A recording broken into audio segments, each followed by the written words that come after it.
Greetings, theists and non-theists. I am the Atheist Paladin. This is my video on David Wilcock and the 2012 Enigma. Who this person is, or who he claims to be, is the reincarnation of Edgar Cayce. And he released a video in about December 2009 about the 2012 Enigma. And what is interesting about his particular stance on it is that he's not actually all doom and gloom. It's actually quite interesting, his take on it. And it's, to him, the 2012 is going to be an enlightening event, an event where human consciousness is going to be raised to a higher level, to a higher plane. And so, of course, you could expect a bunch of New Age BS. But my problem is, in supporting his arguments, not only he uses quite bad science, but claims that he's using good science. He basically relies on conspiracy theories and heresies as well. And I intend to debunk all the bad science. So he made several bad science claims. And I'm going to debunk them in an order that makes sense to me. Because all of them have underlying assumptions that support his argument. But if you want to watch his original videos, see the links below, and you can go watch the original video. The whole thing is like 2 hours long, I think.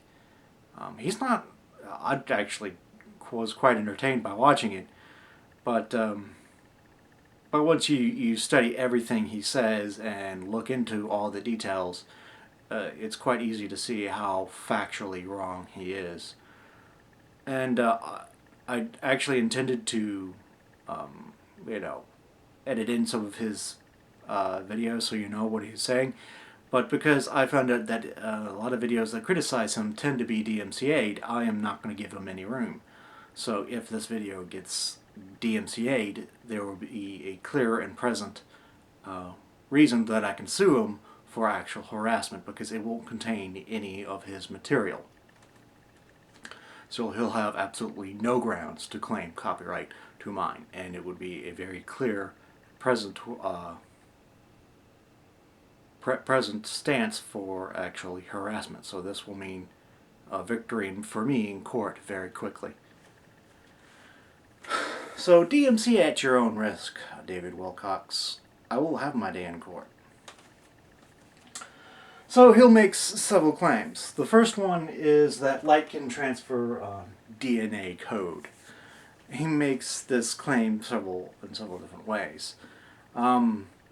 He says if you shine a light through a salamander embryo and it hits a frog embryo, that frog embryo will transmute into a salamander embryo. And a lot of this light transferring properties, one of the first things he references is a Russian paper that notices the corkscrew effect on light or whatever.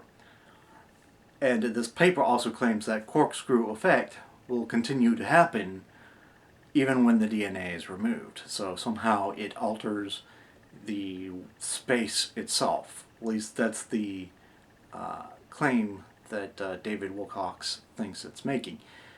The problem is, even in the paper, it says that this effect goes away when he blows inert gas through it. Inert hydrogen, basically. Not hydrogen, but nitrogen. So this effect goes away when he blows nitrogen at it. As if that makes any sense. And so this paper, being a Russian paper, it's not duplicated anywhere, nor can I actually get my hands on the original and actually understand it. So as far as the quality of his sources, he's already doing quite poor. And as we'll see later on, it doesn't get any better. Because the next thing that he brings up as evidence of this sort of interaction is that a chicken egg was irradiated with a duck egg with a microwave beam. Well, microwaves tend to cook things, and what do we know? That egg happens to hatch, and it looks like a retarded duck. Does this mean confirmation? Well, no. Again, Russian paper, and what we have is black and white photos. So this experiment seemed to have gone a very long time ago, and it doesn't seem to be repeated. Now, so this it's absurd because this changes the completely whole idea of how light operates. Essentially, you say because light met this chemical here, it's going to change other chemicals to match that previous light, because that's what's happening. It's changing something on a biochemical level in order to copy or transfer that. If such an effect was true, it would revolutionize medicine as well as weaponry. All you'd have to do is take a healthy cell of something and be irradiated through that cell and get that information. I mean, you could end up doing quite easily transgenics, changing DNA, changing the bad DNA with good DNA by using that method. That would, oh my gosh, would solve many diseases quite easily. And then all you have to do for weaponry is simply reverse that process. Instead of using a healthy cell, you can use a diseased cell and turn that into some sort of secret ray gun from space. All you have to do is put that up in a satellite somewhere, have it radiate down the bad cancerous cells or a diseased cell, and have that radiate it down, and now you have a whole nation that's sick and very easily conquered. But such things, no, it doesn't happen. Another thing is that he says that energy leads to evolution. He refers to energy in very sort of vague ways. Throughout the entire video, he never really quantifies whatever energy other than light. Leading changes into DNA. I know I skipped ahead, but it ties them back to the two later on. And all I have to do to that is demonstrate. We do that all the time. We irradiate flies in the lab and stuff like that. And that doesn't always help. Sometimes when you give certain amount of radiation, it acts as a mutagen, okay? And it changes the DNA. But it won't always be for good. You get too much change, quicker than natural selection can work on, and you'll just end up killing the organism. You'll end up killing that species quite easily. So if change occurs faster than selection can read out the bad results, then all you'll do is simply irradiate it out of existence. So he's saying, well, we're being irradiated with this energy. 2012, we're going to be hit with this energy, and human understanding and our biology will change, and we'll lift to a higher plane. And part of his saying is this: he's saying a superwave of energy that is radiating from the galactic core is going to come at us during that time as well, and this is what's going to help spawn that event. Well, the problem is he uses this superwave from Paul LaViolette, and he has a different take on the superwave, because Mr. Wilcock thinks this is going to be an uplifting event. Well, the person he's stealing this superwave concept from doesn't think it's going to be like that. The animation he shows is just going through just going, this unidentified wave going through the galaxy, and he just says it energy. He doesn't quantify it at all. But when I track down Paul, the curator of this superwave theory, there are several things that he says that this wave will be composed of.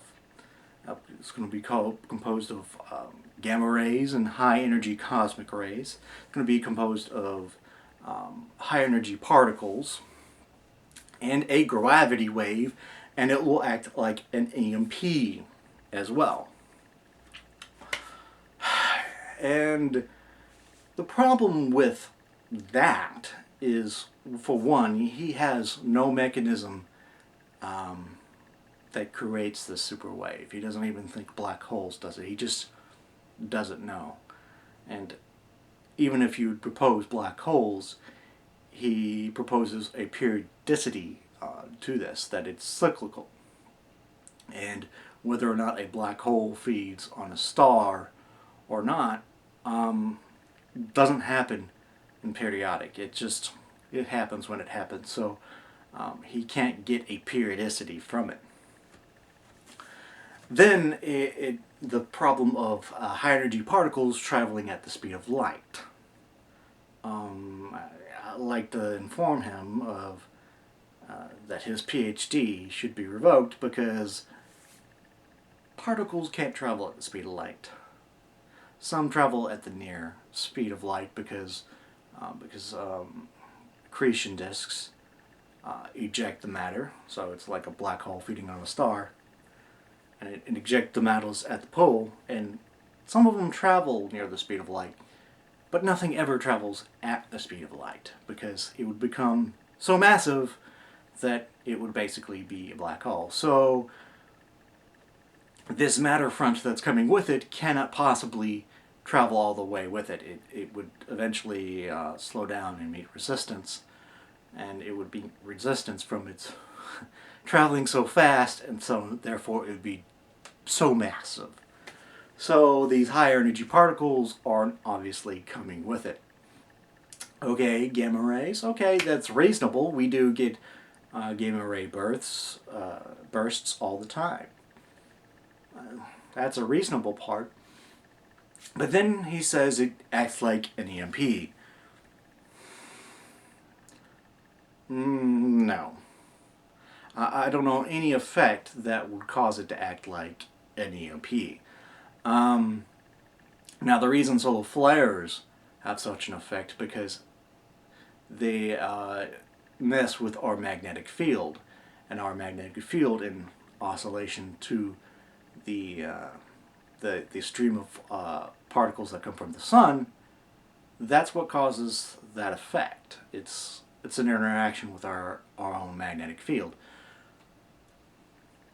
Gamma rays,